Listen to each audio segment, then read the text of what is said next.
अस्सलाम वालेकुम। एक्सरसाइज 1.3 में ऐसी इक्वेशंस को डिस्कस किया गया है जो क्वाड्रेटिक तो नहीं है लेकिन उनको रिड्यूसिबल बनाया जा सकता है इनटू क्वाड्रेटिक इक्वेशंस।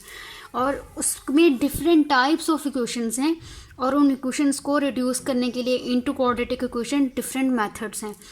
टाइप 1 जो डिस्कस की गई एक्सरसाइज 1.3 में वो ये है, उसकी जनरल फॉर्म ये होगी ax4 plus bx² plus c is equals to 0। इस फॉर्म में हमें एक्सरसाइज 1.3 में फर्स्ट 5 क्वेश्चंस मिलेंगे।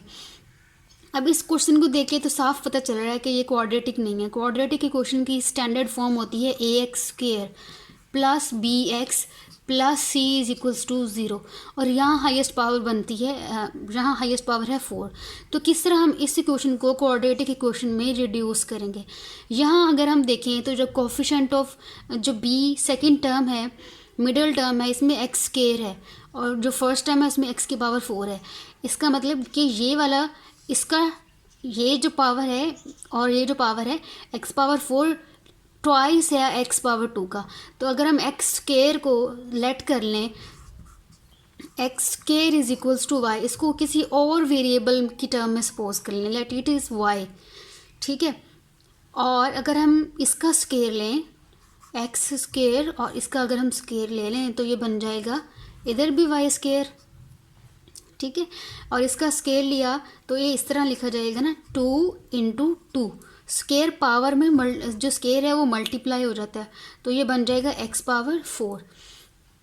तो यहाँ आएगा x power 4 is equals to y²।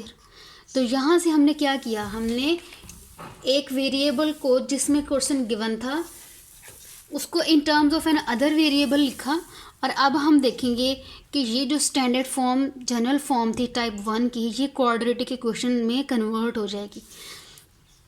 अब देखें इस इक्वेशन में रिप्लेस करें, सब्स्टिट्यूट करेंगे हम इस इक्वेशन में ये दोनों वैल्यूज़, ये वाली वैल्यू नंबर 1 और वैल्यू नंबर 2, इक्वेशन नंबर 2, इसको हम इसमें जब रिप्लेस करेंगे सब्स्टिट्यूट करेंगे वैल्यूज़ को तो x पावर 4 की जगह हम लिखेंगे y²। सो y² लिख दिया प्लस b, x² की जगह हमने लिखना है y plus c is equals to 0, ठीक है। अब आप इस इक्वेशन को जिसको हमने रिड्यूस किया है क्वाड्रेटिक इक्वेशन में और ये जो स्टैंडर्ड फॉर्म है क्वाड्रेटिक इक्वेशन की, इन दोनों को अगर हम कंपेयर करते हैं तो ये बिल्कुल सेम है। इसका मतलब है कि इस फॉर्म में इक्वेशन अगर दी गई हो तो हम उसको रिड्यूस कर सकते हैं क्वाड्रेटिक इक्वेशन में और उसके लिए यही सब्स्टिट्यूशन करना पड़ेगी। उसमें एक टर्म को हम सपोज करेंगे और उसका स्केयर लेंगे तो हमारे पास दूसरा वेरिएबल बन जाएगा, ठीक है। यही सब्स्टिट्यूशन हमेशा होगी कि एक टर्म उसको हम y के इक्वल लेट करेंगे और उसका स्केयर लेंगे तो जो दूसरा वेरिएबल होगा वो बन जाएगा हमारे पास। Next question number 4, x power 2/3 plus 54 plus 15 x power 1/3। अब हम किसको x ले y लेंगे और फिर उसको स्केयर लेके वो और y² की वैल्यू बन जाएगी। सबसे पहले हम इसको रीअरेंज कर लेते हैं इज इक्वल टू 0 करने के लिए। x पावर 2/3, इन सब को रीअरेंज करते हैं और उसके बाद ये वाली टर्म लिख लेते हैं which is minus 15 x power 1/3 और प्लस 54 इज इक्वल्स टू 0। अब हम देखते हैं कि किसको y लें। अगर हम x पावर 1/3 को y ले लें, x की power 1/3 is equals to y, let कर रही हूँ मैं, let x power 1/3 is equal to y। इसका स्केयर लें, देखें कि 2/3 बनता है कि नहीं। x पावर 1/3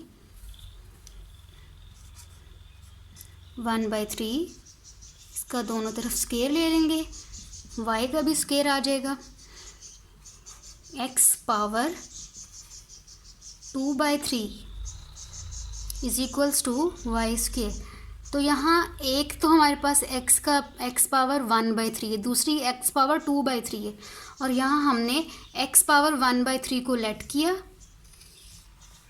और फिर हमने देखा कि x पावर 2/3 बन जाता है जब हम इसी इक्वेशन नंबर 1 का स्केयर लेते हैं, ठीक है। तो हमने देखा कि हम x⁻⁴ को ही y सपोज करेंगे। अगर हम 2/3 को y सपोज करेंगे तो फिर पैटर्न सही नहीं बनेगा।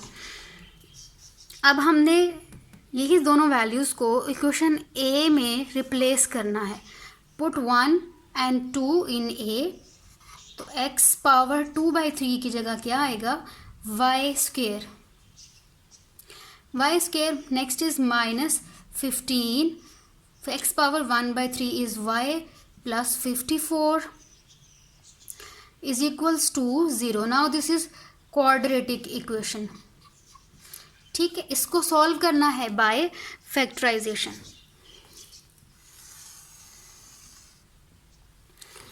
इक्वेशन को दोबारा लिखते हैं, y² minus 15y plus 54 is equals to 0। अब वही क्वेश्चन कि अब इसको फैक्टराइजेशन करने के लिए मिडल टर्म को स्प्लिट कैसे करना है, तो उसके लिए first term which is y² और लास्ट टर्म विच इज़ 54, इसको आप एज इट इज़ लिखें। अब कोई दो ऐसे नंबर जिनको मल्टीप्लाई करने से ए सी आए, ए की वैल्यू है 1, सी की वैल्यू है 54। ए होता है कोएफिशिएंट ऑफ y या x के, सी होता है कांस्टेंट टर्म, तो आंसर आए 54। अब दो कौन से ऐसे नंबर है जिनको मल्टीप्लाई करें तो 54 आते, एक तो 1 and 54 ऑब्वियसली। दूसरा पेयर आपके पास बनता है 9 6 54। ठीक है जी, अब ये हमारे पास दो पेयर हैं, एक 1 and 54 और दूसरा 9 and 6। सेकेंड कंडीशन क्या है कि इन दो नंबर्स में से, इन दो पेयर्स में से वो दो नंबर्स लेंगे हम जिनको प्लस या माइनस करें तो -15 आना चाहिए, और 9 और 16 को ऐड करें, 9 प्लस 16 आंसर इज़ 15 प्लस 15, हमें चाहिए -15। तो सिंपल है, दोनों के साथ नेगेटिव साइन लगा दें तो आंसर आ जाता है -15, और -9 मल्टीप्लाई बाय -6 आंसर आ जाता है +54। तो यही हमें चाहिए था, +54 आना चाहिए मल्टीप्लाई करने से और -15 आना चाहिए उनको सब्ट्रैक्ट या ऐड करने से। तो हमारे पास वो दो नंबर कौन से हैं, -9 और -6। अब हम इसको लिखते हैं मिडल टर्म को स्प्लिट करने के लिए, -9y -6y, ये फर्स्ट ग्रुप और ये सेकेंड ग्रुप। फर्स्ट ग्रुप में से y कॉमन लेंगे, y एक y कॉमन और एक y यहाँ लिखा जाएगा, -9, यहाँ 1y है और वो कॉमन आ गया तो यहाँ सिर्फ 9। अब इन दोनों टर्म्स में से मैं -6 कॉमन लूँगी। माइनस क्यों कॉमन लूँगी, ये पीछे सारे क्वेश्चन में बता के आई हूँ, तो अब आई थिंक कि आप मुझे समझाने की ज़रूरत नहीं है, आपको समझ आ गया होगा कि माइनस क्यों कॉमन लिया। माइनस कॉमन आ गया तो जब आप माइनस कॉमन लेंगे, इस -6y प्लस 54 से जब आप माइनस कॉमन ले लेंगे तो यहाँ साइन चेंज हो जाएंगे, +6y लिखेंगे और -54 आप लिखेंगे। ठीक है, और अब मैं देख रही हूँ कि इसमें से हम कॉमन ले सकते हैं, माइनस साइन के साथ 6 भी कॉमन ले सकते हैं, 6 भी कॉमन, तो +6 बाहर, y as it is, minus sign 54, 6 9 × 54, तो आपके पास क्या बचा ब्रैकेट के अंदर, y -9 जब आप -6 कॉमन लेंगे। ठीक है, तो ये सारा प्रोसीजर करके y -9 इज इक्वल्स टू 0। ठीक है जी, अब नेक्स्ट स्टेप क्या है, y -6 y -9 is equals to 0। y -6 is equals to 0 and y -9 is equals to 0। y की वैल्यू बनती है 6 और यहाँ y की वैल्यू बनती है 9। हमने y को सपोज किया हुआ है, now as we know y is equals to x⁻1/3 from 1। अब यहाँ रिप्लेस करेंगे, यहाँ y है, इसको लिखेंगे x⁻1/3 इज इक्वल्स टू 6। अच्छा, 1/3 को मैं ऐसे ही लिखूँगी 1/3 और यहाँ है 6, और similarly here x⁻1/3 is equals to 9। अब 3 है पावर 1/3, तो इसको रिमूव करने के लिए हम 3 दोनों तरफ क्यूब ले लेंगे, x⁻1/3 इधर भी cube is equal to 6 cube, comma x power 1/3 cube is equals to 9 cube.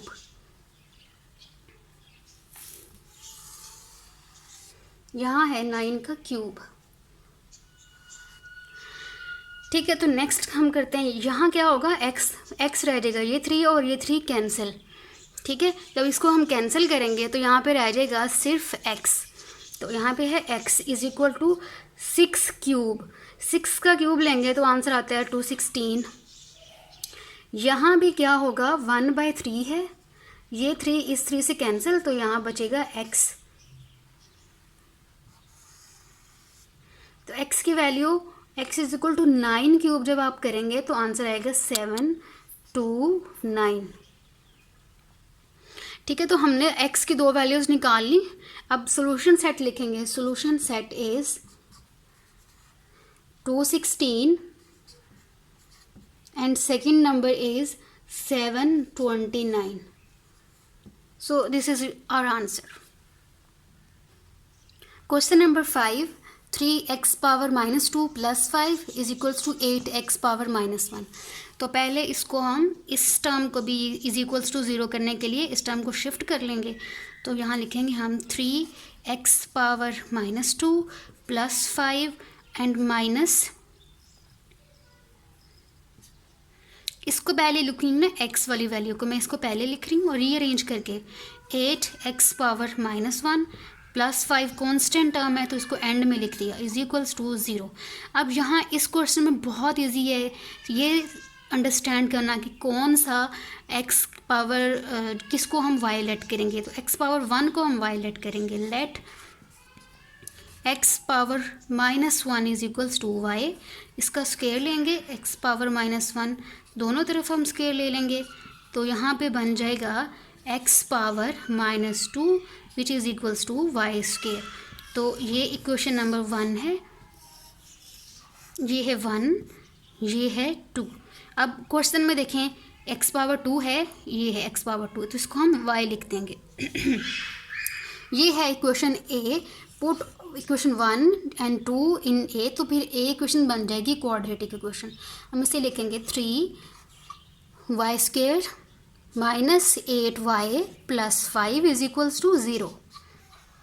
ये बन गई जी परफेक्ट क्वाड्रेटिक इक्वेशन। अब इससे नेक्स्ट क्या स्टेप है, इसको हमने सॉल्व करना है। कोई भी मेथड यूज़ कर सकते हैं, इसको भी मैं बाय फैक्टराइजेशन सॉल्व करूँगी। ओके, तो कैसे फैक्टराइजेशन करना है, first term which is 3y square और last term which is +5 is equals to 0 हम एज इट इज़ लिखेंगे। मिडिल टर्म को हमने स्प्लिट करना है। मिडिल टर्म को स्प्लिट करने के लिए हमने क्या करना है, दो नंबर्स ऐसे लिखने हैं जिनको मल्टीप्लाई करें तो a 3 है a और 5 है c, ACI, और इनको मल्टीप्लाई करें तो आंसर बनता है 15। दो नंबर ऐसे लिखने हैं जिनका प्रोडक्ट 15 हो। ठीक है, वो दो नंबर्स देख लेते हैं कौन कौन से हैं। एक तो 1 और 15 होगा, इसको मल्टीप्लाई करेंगे तो आंसर आएगा 15। दूसरा पेयर हो सकता है 3 और 5, तो आंसर आएगा 15।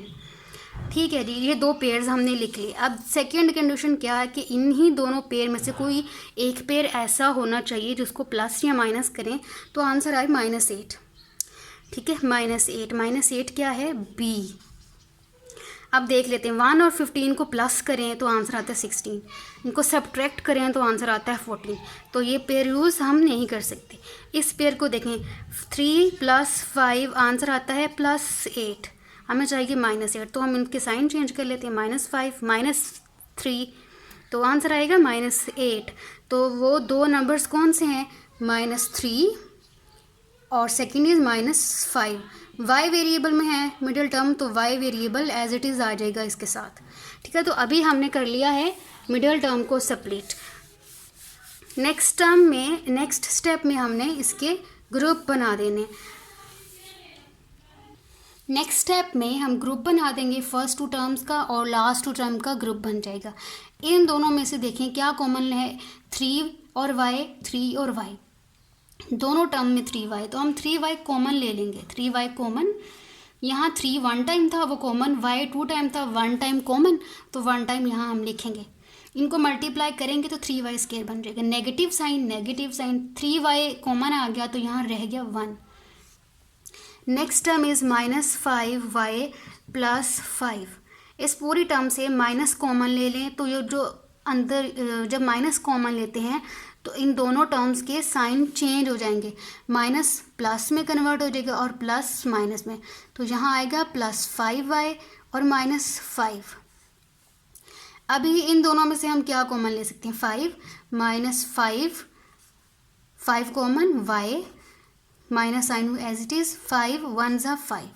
तो -5 कॉमन लेंगे हम, और वो कॉमन क्यों लेंगे क्योंकि अगर हम -5 कॉमन लेंगे तो ही y -1 आएगा। और y -1 लाना क्यों ज़रूरी है, क्योंकि इससे पहले ग्रुप में हम y -1 एक फैक्टर बना चुके हैं, तो y -1 ही आएगा तो फैक्टराइजेशन ठीक होगी। तो मैंने पहले क्या किया, माइनस साइन कॉमन लिया, सेकेंड स्टेप में मैंने 5 कॉमन लिया, ठीक है। तो कॉमन लेने के बाद फिर हमारे पास -5 इंटू y -1 रह गया is equals to 0। Next step में हम ये करते हैं कि 3y और -5 एक ग्रुप एक फैक्टर और y -1 second factor is equals to 0। अब इससे दो इक्वेशंस हम बना लेंगे, 3y -5 is equals to 0, 3y -5 is equals to 0, equation 1। और दूसरा हमारे पास है y -1, ठीक है। यहाँ से 3y इज इक्वल्स टू 5 और y की वैल्यू बनती है हमारे पास 5/3। और यहाँ तो सिंपल y की वैल्यू हम निकाल लेते हैं, y की वैल्यू आ जाती है 1। y is equals to, equal के नीचे बिल्कुल हम इक्वल साइन लगाएंगे और y इज इक्वल्स टू 1। अब ये हमारे पास दो वैल्यूज़ आ गई हैं y में, लेकिन हमें आंसर लेकर आना है x वेरिएबल में। Now y is equals to x⁻⁻1, ठीक है, ये वाला। तो y की जगह लिख दें x⁻⁻1, this is equals to 5/3। और similarly here y is equals to 1, यहाँ भी लिख देंगे हम y इज इक्वल्स टू 1, यहाँ y is equals to x⁻⁻1 is equals to 1। अब x की पावर -1, इसका मतलब है इसको आप लिख देंगे 1/x, ठीक है। अगर 1/x लिखा है ना तो इसको आप लिखेंगे x⁻⁻1, ये x ऊपर जाएगा तो यहाँ x की पावर है 1, ऊपर जाके इसकी वैल्यू, इसकी वही पावर 1 नेगेटिव हो जाती है, लाइक x/1/x, यहाँ x की पावर है 1। तो इसको आप ऐसे भी लिख सकते हैं x की पावर -1, यही 1 ऊपर जाएगा तो माइनस में कन्वर्ट हो जाएगा। तो अगर कहीं ऐसे लिखा हुआ है तो इसको हम ऐसे लिख सकते हैं। तो यहाँ इस क्वेश्चन में हम यही करेंगे। x⁻⁻1 को मैं लिख सकती हूँ 1/x इज इक्वल्स टू 5/3, ठीक है। और यहाँ 1/x इज इक्वल्स टू 1। यहाँ देखें इक्वल के दोनों तरफ फ्रैक्शंस हैं, क्रॉस मल्टीप्लाई कर लें, यहाँ बन जाएगा x को 5 से मल्टीप्लाई करेंगे तो आएगा 5x, 3 को 1 से मल्टीप्लाई करेंगे तो आ जाएगा 3। तो यहाँ से x की वैल्यू बन जाती है 3/5। यहाँ भी 1 है और इसके डिनोमिनेटर में भी 1 है, तो यहाँ भी क्रॉस मल्टीप्लाई, तो यहाँ पे आ जाएगा x इंटू 1 x और 1 इंटू 1 1।